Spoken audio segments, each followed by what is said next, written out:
G'day guys, it's Grouse here from Grouse Garage. I have literally just pulled this LS1 and 4L60E out of X-Popo. Let's see how it all goes down.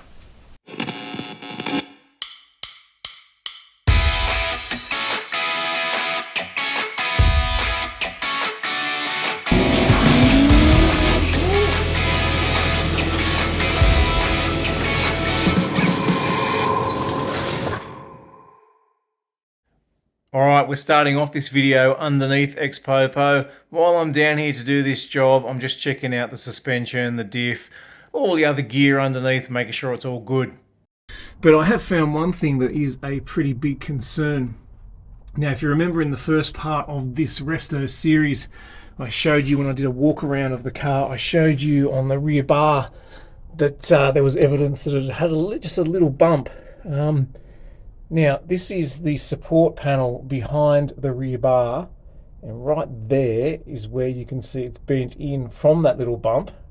And you can see, I'll just throw a photo in there of the evidence on the outside, just a tiny crease on the bar, and that's what's behind the bar. And then look at that up there. That is, if I can get a good shot on that, that is rust, look at that. So that is just the rear bar support.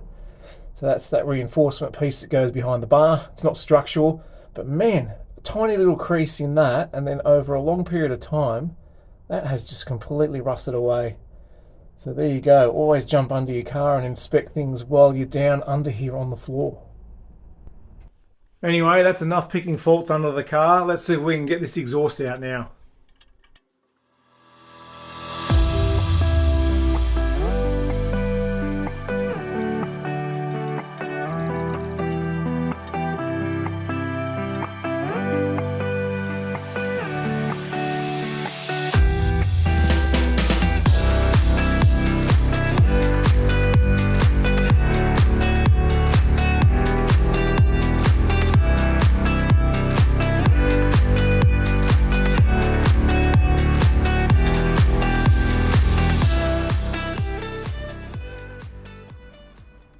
Now that that exhaust is out of the way, you can see what else we've got to undo while we're down here. And if I can zoom in, there we go.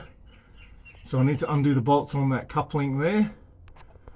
And then I've got to undo that center bearing. And then on the back here, we've got these bolts to undo as well. So as you can see, exhaust's got to come out first, and then that drive shaft. Then I'll work on the front there, getting the rest of the exhaust out, which is the cats and the O2 sensors. And I might spray some more WD-40 on the bolts while I'm under here, let them soak, and then we'll attack from the top.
Tail shaft is unbolted. Let's drag it out and have a little look.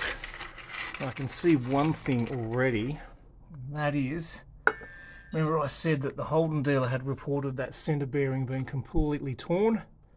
Holden dealer was correct. So that's, you can see there, that's actually well and truly shot. I do have a new one of these already, genuine GM part. So for the Holden dealer that did the inspection, 1 point to them. The last thing I want to get done under here while it's up on jack stands are these two bastard bolts. Well, actually it's four, two either side. I'm calling them bastard bolts because I'm expecting to have to wrestle with those to get them undone. Right up in there, I've given them a squirt with WD-40. I'm going to undo those, and that removes the cats from the exhaust.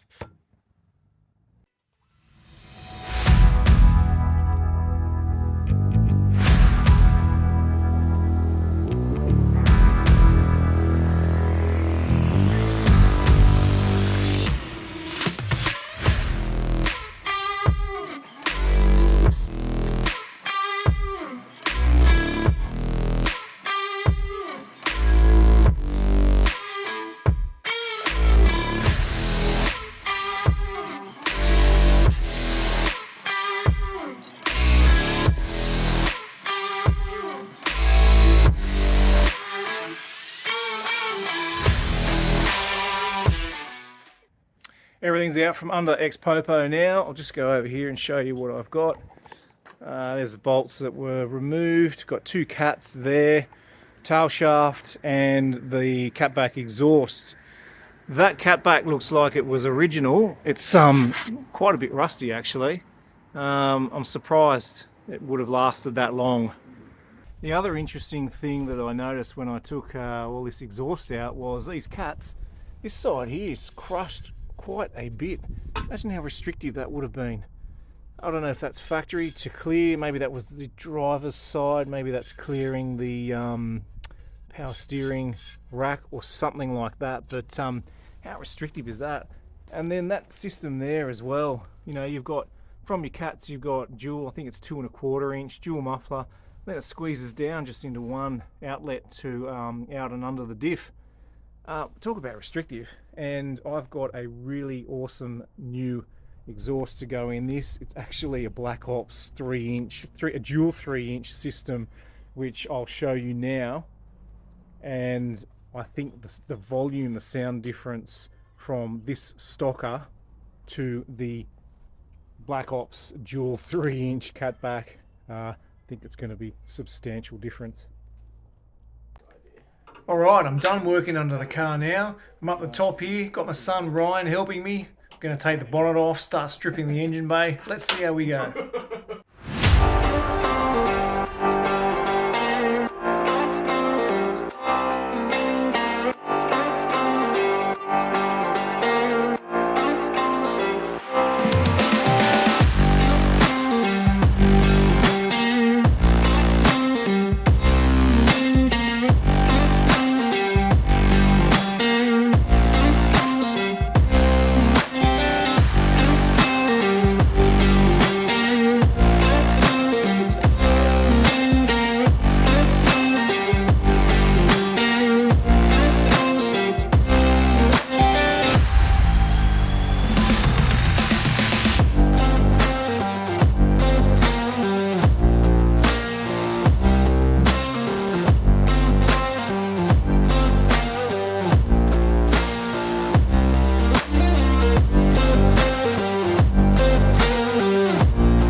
Alright, next I want to take all this radiator out. So there's a few lines and stuff to undo. Sure.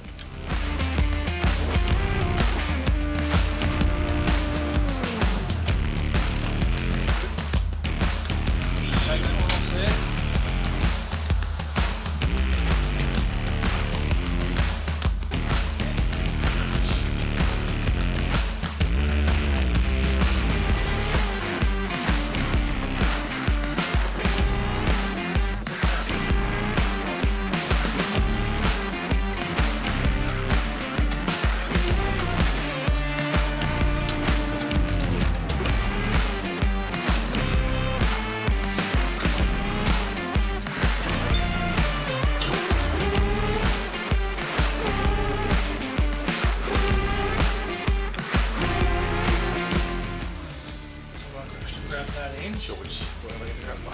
Yeah, try not to grab it on the fins there though, because they dent really easy. So try and yeah, you can lift it like that. Sure. Like this.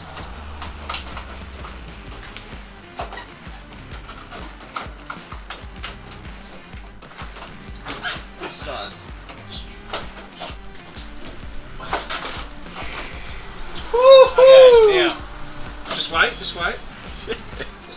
I'm gonna undo this and let the juice out, as you called it. Oh, the forbidden Gatorade is everywhere. Lift up. Hang on. Oh yes. Keep going up and over.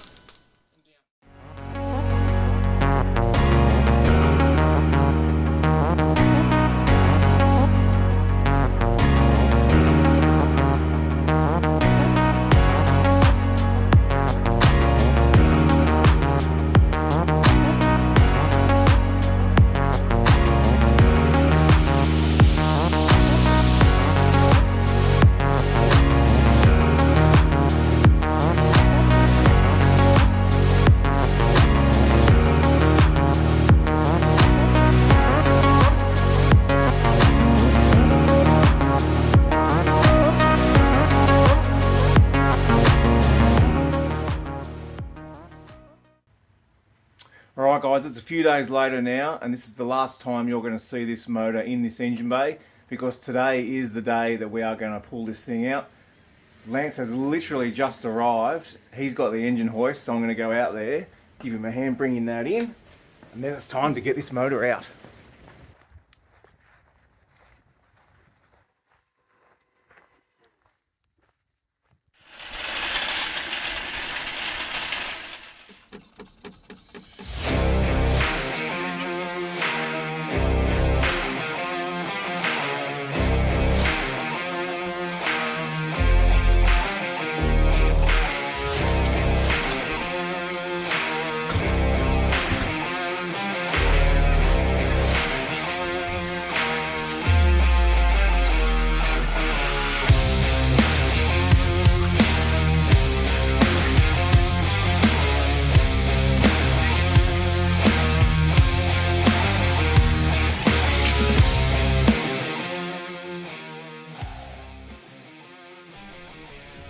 Alright, for everyone playing along at home, this was getting snagged underneath, so that's the rear transmission mount, that bracket there, the exhaust connects onto that, so that was getting stuck underneath, and that's what I've just jumped under and undone.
Yes!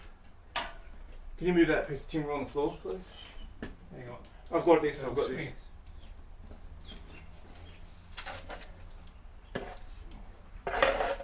I'm going to drag this way.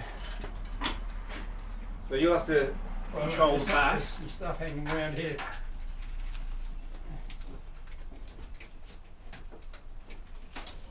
Yeah, that's the transmission loom, so that can go.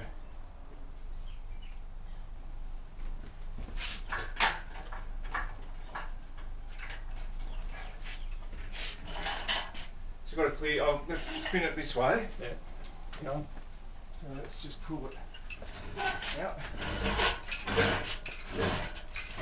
I've got to clear some space over there so we can go in that direction. But yes, it's out. Oh my god. Oh. Alright guys, we've literally just pulled the engine out of ex-popo.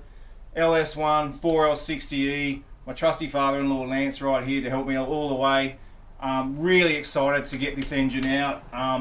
This has been a battle for about a week for me, especially all these plugs and connectors and earths on the back of the engine here. Crazy what Holden put in on the back here.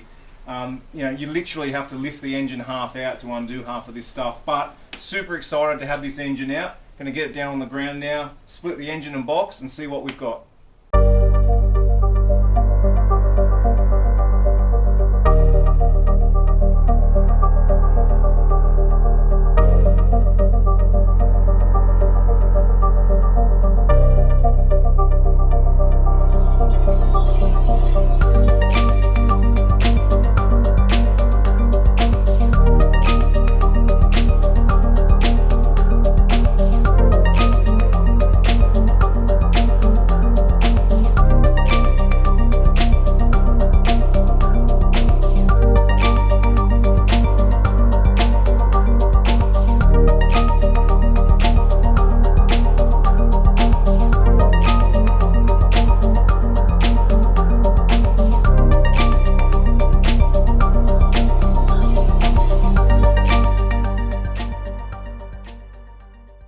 Well guys, that's a wrap for part 2 of this resto series. As you can see, I have got the LS1 and the 4L60E split now on the floor, ready to start rebuilding. Still haven't decided which one I'm going to do, but that is going to come up in a future episode of this resto series. Make sure you subscribe to check it all out.